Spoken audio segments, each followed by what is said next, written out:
Estamos retornando então ao terceiro bloco e último do nosso programa Ideias em Debate. Estamos discutindo marketing e publicidade.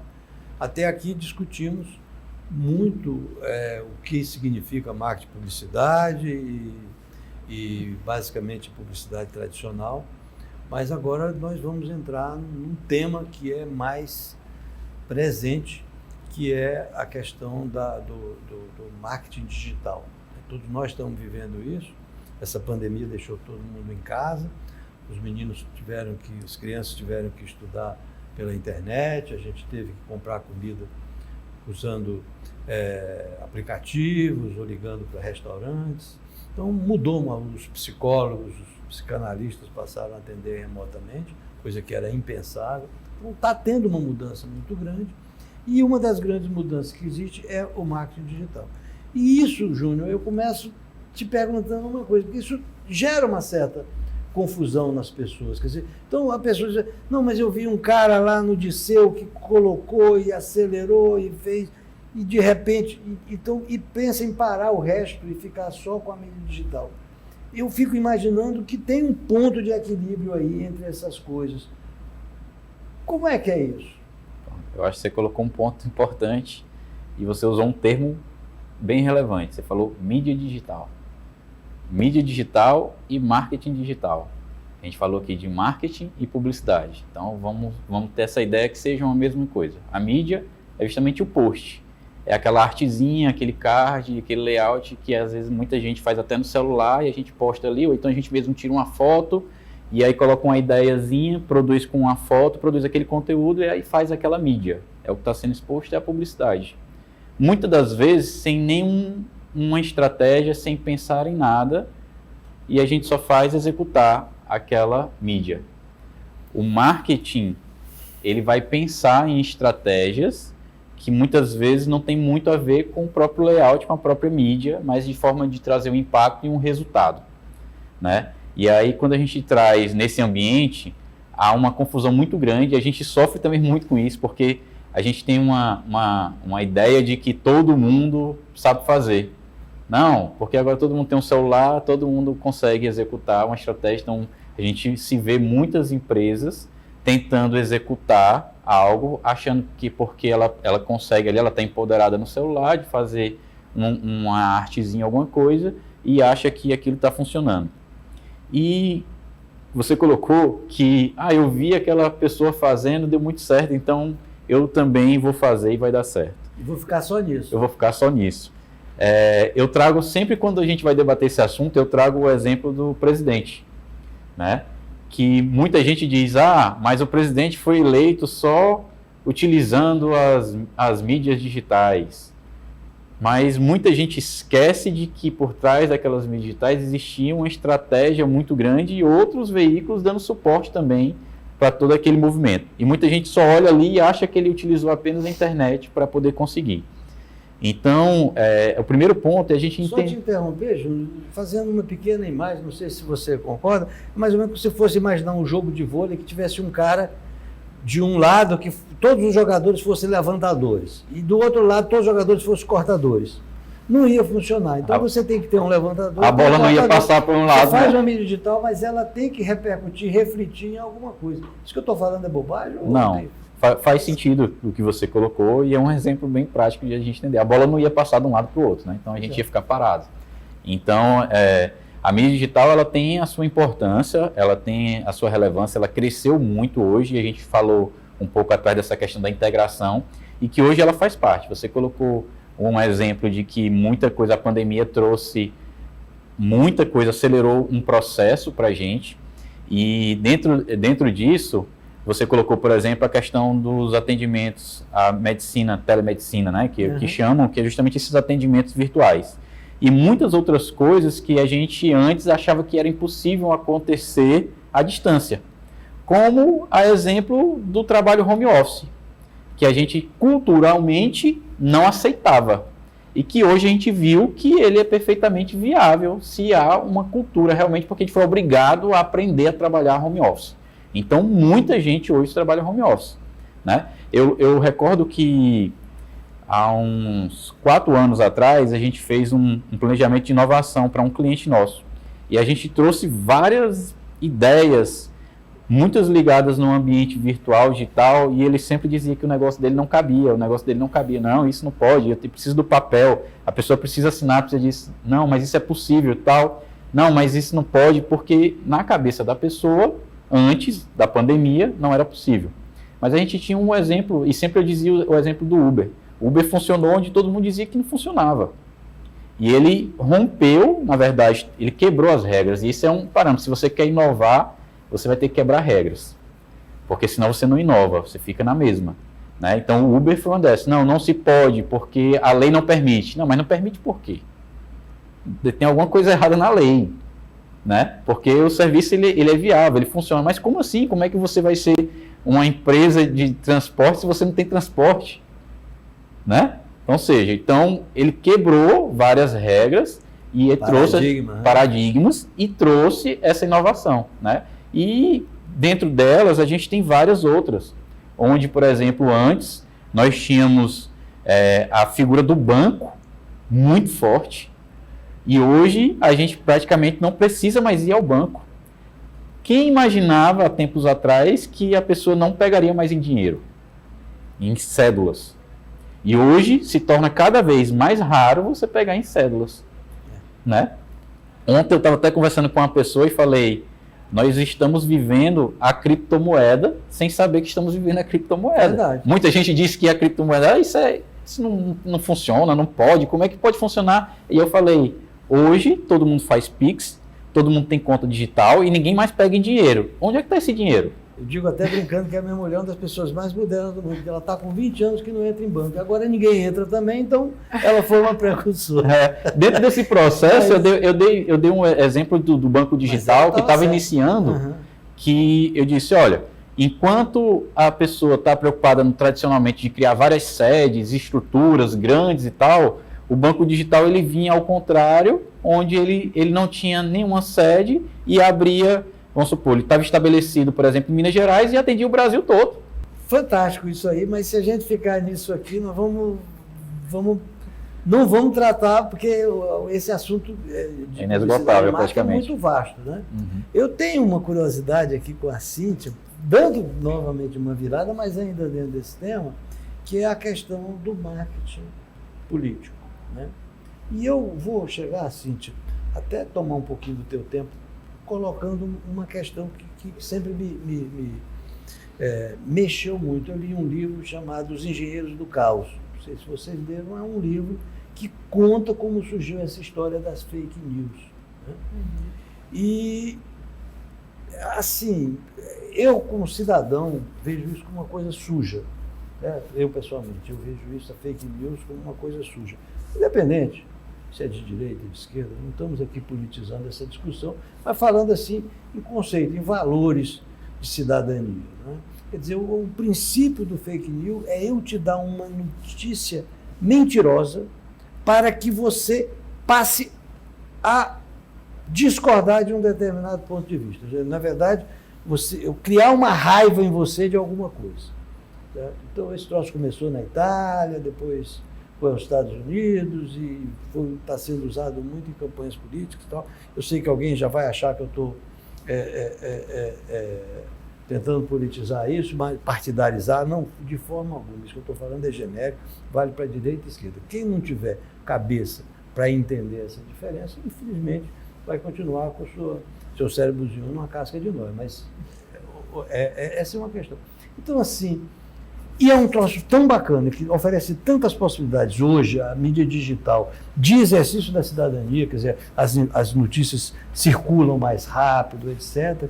Mas por trás, então sempre, Cíntia, eu estou falando, é provocativo para você, porque eu sei que você é uma grande especialista em marketing político, eleitoral, certo? E sempre a gente vê uma coisa ligada com, alguma coisa suja ligada com marketing político. Né? Teve aqueles escândalos antes do Mensalão, né? Como era aquele publicitário de Minas, como era aquele carequinha, não me lembro o nome dele. Não, antes do Duda, teve aquele antes do Duda, um de Belo Horizonte. Ele até não está mais. Bem, Esqueci mas o nome enfim, dele. como é que a gente, antes de chegar no conteúdo, eu queria te perguntar, como é que a gente separa o joio do trigo? Como é que a gente separa a ética da ação comum? Como é que o cidadão se defende disso? Eu falo o cidadão bem intencionado mesmo, que quer escolher. Assim, quando eu tenho um lema muito forte comigo, Cíntia, como marqueteira, como consultora política, sou filiada à BECOP, são poucos consultores no Brasil, e eu sempre digo muito, principalmente para os clientes do Maranhão, gente, olha, eu só atendo quem eu quero. Eu me reúno com todo mundo, mas eu só atendo quem eu quero. Bacana. Por quê? Porque, para mim, a política ela é a única forma de realmente acontecer a transformação social. Perfeito. É onde está tudo.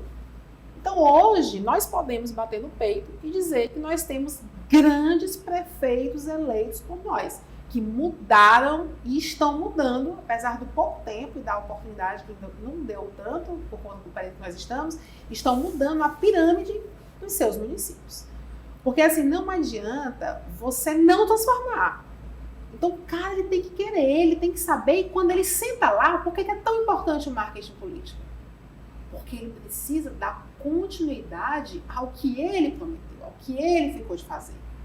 Agora, existem os apaixonados dentro da campanha. E é um time difícil para se controlar, né, Júnior?